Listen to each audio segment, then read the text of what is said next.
ذالکم اللہ ربی علیہ توکلت و الیہ انیب. وہی اللہ ربی میرا رب ہے، وہ میرا رب ہے. رب ہونے کا معنی یہ ہے کہ میرا خالق بھی ہے، مالک بھی ہے. مالک ہونے کا معنی یہ ہے کہ اسی کا فیصلہ مجھ پر نافذ ہے. مالک اس کو مانوں، فیصلہ کسی اور سے کرواؤں، یہ اس کی شان کے خلاف ہے. کلمہ رسول اللہ کا پڑھوں، عبادت کسی اور کے طریقے سے کروں، یہ رسول اللہ کی شان کے خلاف ہے. اللہ کے حق کو گویا پامال کر دیا گیا، رسول اللہ کے حق کو پامال کر دیا گیا.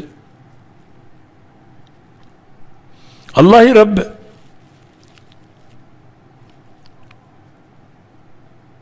اللہ ہی رب ہے، وہی خالق اور مالک ہے، اسی کا فیصلہ ہم پر نافذ ہے.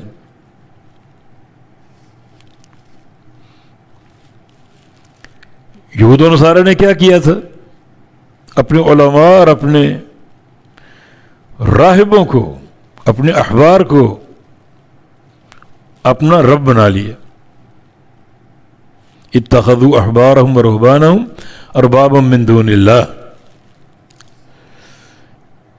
یہود و نصارہ نے اپنے علماء اور اپنے احبار و رہبان کو اپنا رب بنا لیا،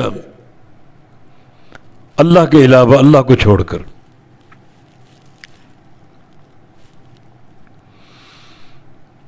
اس کا کیا معنی تھا؟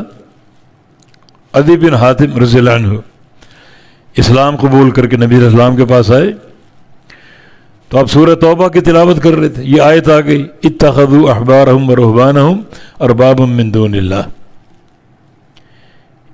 کیا کیا ان یہود و نصارہ نے؟ اپنے احبار اور رہبان کو اپنا رب بنا لی. اس پر عدی خاموش نہ رہ سکے. عرض کیا کہ ما عبدناہم، ہم نے کبھی ان کی عبادت نہیں کی. تو قرآن نے کیسے کہہ دیا رب بنا لیا؟ ہم نے کبھی ان کو پوجا، کبھی پرستش کی ان کی؟ کبھی نہیں کی. تو نبی علیہ السلام نے سوال کیا، الستم تستحلون ما احلوا لکم وتحرمون ما حرموا علیکم. عدی یہ بتاؤ، تمہارے علماء نے، مولویوں نے جس چیز کو حلال کہہ دیا اس کو تم نے حلال نہیں مانا، جس چیز کو حرام کہہ دیا اس کو تم نے حرام نہیں مانا. وہی الہی سے قطع نظر تم نے ان کے حلال کو حلال لیا، ان کے حرام کو حرام لیا.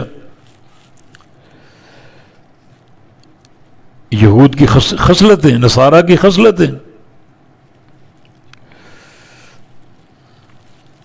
فرمایا کہ یہ تو ٹھیک، یہ ہوا، ایسا ہم نے کیا ہے.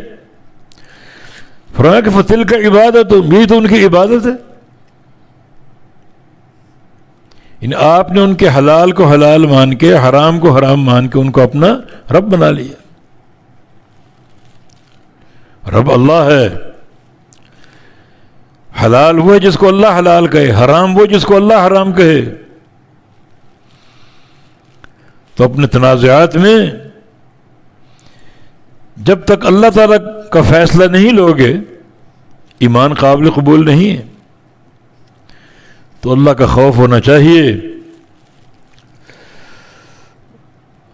اور سارے اختلافات کو اللہ کی طرف لوٹا دو.